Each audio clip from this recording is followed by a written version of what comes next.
मैं ना बहुत टाइम से सोच रही हूँ कि मैं कच्ची केरी से आम पापड़ बनाऊंगी और आज वो दिन आया जो मैं इसे बना पाई। लेकिन इसे बनाने में बहुत सारे चैलेंजेस आए और मैंने क्या क्या प्रॉब्लम फेस की और उन्हें फिर कैसे सोल्व किया वो सब मैंने आपके साथ शेयर की है।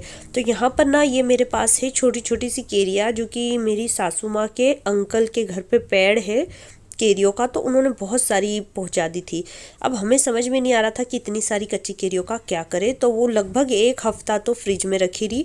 और जब वो आई थी ना तब तो बहुत अच्छी कड़क और बहुत अच्छी थी, लेकिन एक हफ्ता फ्रिज में रखे रहने के बाद जब मैंने सोचा कि चलो आज इसका आम पापड़ बना लेती हूँ, तो मैंने जब इसे पील ऑफ किया ना तो ये अंदर से सारी पक चुकी थी। ना तो इसका छिलका ठीक से निकल पा रहा था, ना ही ये कट पा रही थी। जब केरी कच्ची और कड़क होती है ना तो बहुत आसानी से पील ऑफ भी हो जाती है और कट भी जाती है। जैसे कि ये वाली एक केरी बची हुई थी जो कि बहुत अच्छे से कट गई थी, लेकिन जो बाकी की केरिया थी ना वो सारी केरिया पक चुकी थी, ना तो उसका पल्प निकल पा रहा था। और मैं परेशान हो गई थी कि अब मैं कैसे इसका पल्प निकालूं। तो फिर मैंने क्या किया, चाकू से जितना निकला ठीक है, बाकी मैंने हाथों से दबा दबा के उसका सारा जूस निकाला।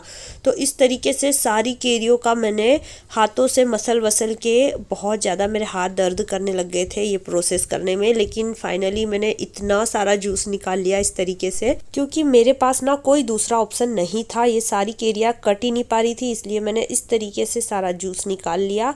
और मेरे हाथों की जो हालत थी वो मैं ही जानती हूँ कैसे हो गई थी। तो यहाँ पर आप देख सकते हैं कि ये एक बड़ा सा बॉल है जो कि अच्छा भर चुका है कच्ची केरियों के जूस निकालने से।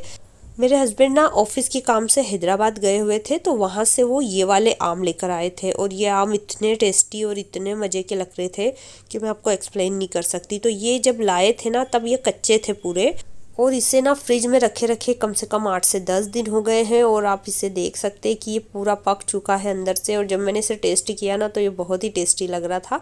तो मैंने तो वैसे कच्चा आम समझ के इसे लिया था कि चलो इसका भी आम पापड़ में यूज़ कर लेती हूँ, लेकिन ये भी पका हुआ निकला। तो फाइनली मतलब मैंने जो आम पापड़ बनाया ना वो कच्चे आम का तो नहीं कह सकते, क्योंकि सारे आम और केरिया सब पक चुके थे। खैर जो फिर जूस और पल्प निकला था सारे मैंगो का, मैंने उसे एक जार में डाल के खूब अच्छे से ब्लेंड कर लिया और इसका एक स्मूथ पेस्ट बना लिया बिना पानी डाले। अब मैंने इसे छान लिया, क्योंकि जो केरिया थी ना उसमें बहुत सारे रेसे थे। तो यहाँ पर एक बड़ी सी छलनी लिए और उससे मैंने इसके सारे पल्प को छान के एक कढ़ाई में डाल लिया। यहाँ पर आप देख सकते हैं इसमें कितना सारा रेसा निकला है। अब इस पल्प में मैंने डाली है एक बॉल भर के शक्कर। अब यहाँ पर ये जो पल्प था ना, ये पल्प लगभग 2 कप समथिंग था और उसमें मैंने 1 कप के समथिंग शक्कर डाली है। शक्कर आप अपने हिसाब से ऐड कर सकते हैं, आपको कम लगे तो आप और भी थोड़ी डाल सकते हैं। यहाँ पर अब मैंने कढ़ाई को रख दिया है इंडक्शन के ऊपर और इंडक्शन को कर दिया है ऑन, और अब इसे मैंने मीडियम फ्लेम पर पकने के लिए छोड़ दिया है।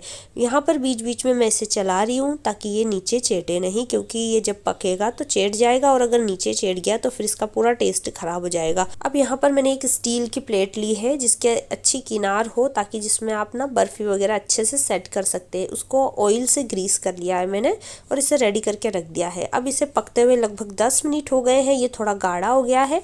मैंने इसमें 1 चम्मच काला नमक डाला है, 1 चम्मच चाट मसाला डाला है और 1 चम्मच चिली फ्लेक्स डाला है। चिली फ्लेक्स डालना बिल्कुल ऑप्शनल है, अगर आपको तीखा नहीं पसंद आम पापड़ तो चिली फ्लेक्स को स्किप कर दे, लेकिन चाट मसाला और काला नमक डालने से इसका टेस्ट बहुत अच्छा आएगा, वो ज़रूर डालें। अब मैं इसे लगभग मिक्स करते हुए 5 से 10 मिनट तक और पकाया मैंने, तब जाके ये इस तरीके से ठीक हो गया था। अच्छा, मैं इसे बीच बीच में चेक भी कर रही हूँ कि ये पक चुका है या नहीं। तो जब मैं इसे स्पून से नीचे गिरा रही हूँ ना तो ये थोड़ा गाढ़ा सा हलवे की तरह हो रहा है और एक फ्लोइंग कंसिस्टेंसी में नीचे नहीं गिर रहा है। बस इस स्टेज पे मैंने इसे बंद कर दिया और इसे ग्रीस की हुई प्लेट में ट्रांसफ़र कर दिया। अब प्लेट को इस तरीके से इधर उधर मूव करके सारे बैटर को एक जैसा फैला लेना है। और यहाँ पर आप देख सकते हैं मैंने इसे अच्छे से पूरी प्लेट में फैला लिया। इसके बाद आपको इसे कम से कम 2 दिन तक धूप में सूखने देना है। यहाँ पर मैं आपको एक प्रॉब्लम बता दूँ, मैं इसे धूप में नहीं सुखा पाई थी क्योंकि मेरे घर पे क्या है ना, बंदर मंकीज़ आ जाते हैं और बिल्ली भी एक छत पे ही रहती है। जो भी चीज़ अगर आप सुखा रहे हो ना तो वो सारी वेस्ट कर देती है, खा जाती है, प्लेट औंधी कर देती है। और मंकी भी आके ऐसे ही कुछ करते हैं। और ऊपर से मेरे घर पे पेड़ इतने हैं कि उसमें से बहुत सारा कचरा और डस्ट वगैरह भी गिर जाती है, तो इसलिए मैं इसे बाहर सुखा नहीं पाई धूप में। तो मैंने इसे घर में ही 2 दिन तक सुखाया, जिसकी वजह से ये इतना अच्छा सेट नहीं हुआ था। तो अगर आप इसे 2 से 3 दिन धूप में सुखा देंगे ना, ऊपर से आप एक जाली लगा दें ताकि कचरा वगैरह नहीं गिरे, तो धूप में सुखाने के बाद ना आपका ये आम पापड़ बिल्कुल परफेक्ट बनेगा। और सारे तरीके करने के बाद भी अगर आपका आम पापड़ परफेक्ट नहीं बन रहा है ना, तो फिर आप इस तरीके से एक कंटेनर में भर ले और उसको जैम की तरह यूज़ कर सकते हैं।